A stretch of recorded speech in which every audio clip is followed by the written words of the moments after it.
என்னாச்சுன்னு கையில் கோவமா போனாங்களே, சமாதானம் பண்ணிட்டீங்களா?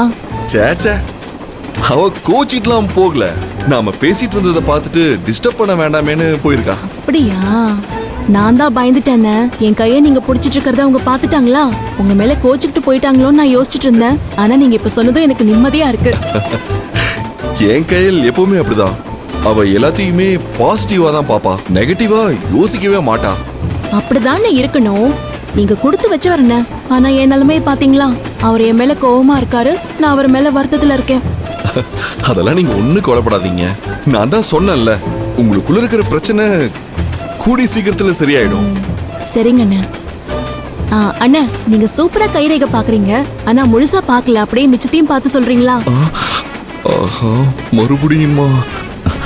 இவங்க வேற நிலம தெரியாம மறுபடியும் கைரேகை பார்க்க சொல்றாங்களே. ஒரு பக்கம் பார்த்தா மொத்தமா நம்மள முடிச்சு விட்டுருவாங்க போலயே. அண்ணா, நீங்க சொல்றது எதுவுமே காதல விழல, கொஞ்சம் சத்தமா சொல்லுங்க. அது நாம சத்தமா சொன்னா அவளுக்கு வேற பின்னாடி கேக்குமே. அண்ணா, என்னென்ன யோசிக்கிறீங்க? பார்த்து சொல்லுங்க. சொல்றேங்க. இந்த தனரேகை தாறுமாறா ஓடுதுமா.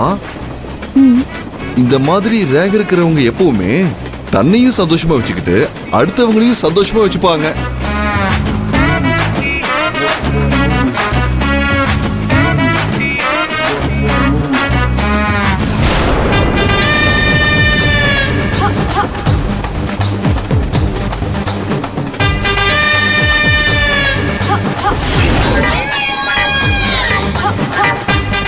இப்பதான் நான் ஆதரகிட்ட சண்டை போட்டேன், அதுக்குள்ள நிலைமை தலைகீழா மாறிடுச்சு. எவ்வளவு தைரியம் இருந்தா சண்டடி சாக்குல என் பொண்டாட்டி கைய பிடிப்பான் இவன். அப்புறம் டேய், இந்த ரேக இருக்குல்ல, கையறா.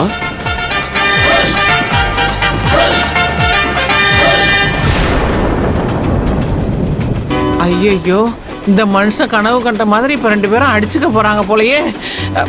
எவ்வளவு தைரியம் இருந்தா என் பொண்டாட்டி கைய பிடிப்ப? பாத்தியா, நான் சொன்ன மாதிரி நடக்குதா? இன்னும் பாரு. என்னடா டேய், என்னடா என்னடா பண்ற? என்ன பண்ணிட்டு இருக்க நீ?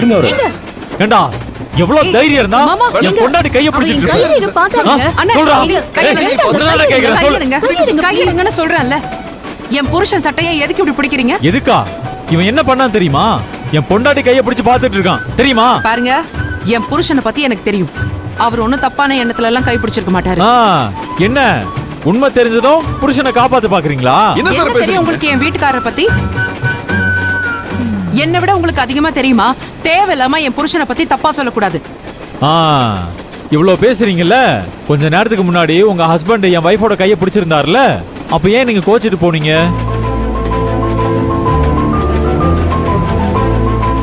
என்ன பாக்குறீங்க? எனக்கு அப்பவே தெரியும். என் வைஃபை நான் சரியா புரிஞ்சு வச்சிருக்கிறதுனால தான் நான் எதுவுமே சொல்லாம இருந்தேன். ஆனா நீங்க தான் உங்க புருஷனை தப்பா நினைச்சிட்டீங்க.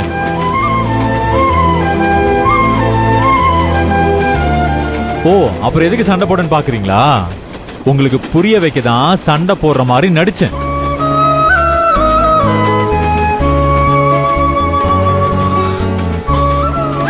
சாரி மாமா. பரவாயில்ல, நாம தான் இவங்களை சேர்த்து வைக்கலான்னு பார்த்தோம்.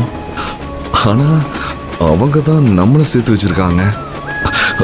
சாரி. என்னங்க, ஏதோ 2 பேரும் அடிச்சுக்கிட்டு உருள்ற மாதிரி கனவு கண்டேன்னு சொன்னீங்க. அந்த மாதிரி எதுவும் நடக்கலையே. கொஞ்சம் குழாவிக்கிட்டுல இருக்காங்க. நான் கனவு கண்டது ஞாபகம் இருக்கா? ஆனா கூடிய சீக்கிரம் நான் கனவு கண்டது நடக்கும். இவங்க 2 பேரும் கட்டி புரண்டு சண்டை போட்டுறாங்களா இல்லையான்னு பாரு. ஆனா எனக்கு ஒரே ஒரு சந்தேகம். இன்னுமா? இல்ல, அவங்க கிட்ட. ஏன்னா நீங்க அப்போ எவ்வளவு பெட்டு வச்சீங்க?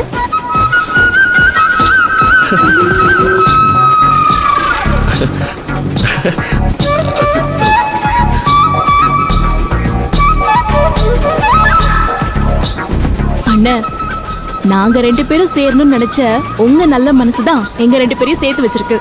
அதனால நீங்க தான் ஜெயிச்சீங்க. கையல் பெட்டில் எங்க அண்ணன் தான் ஜெயிச்சாரு, அவருக்கு கொடுக்க வேண்டியதை கொடுத்துருங்க. வாவ்.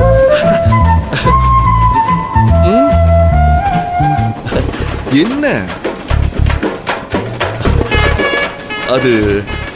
சாரி, அதுல ஒரு சிக்கல் இருக்கு. அது என்னன்னா அது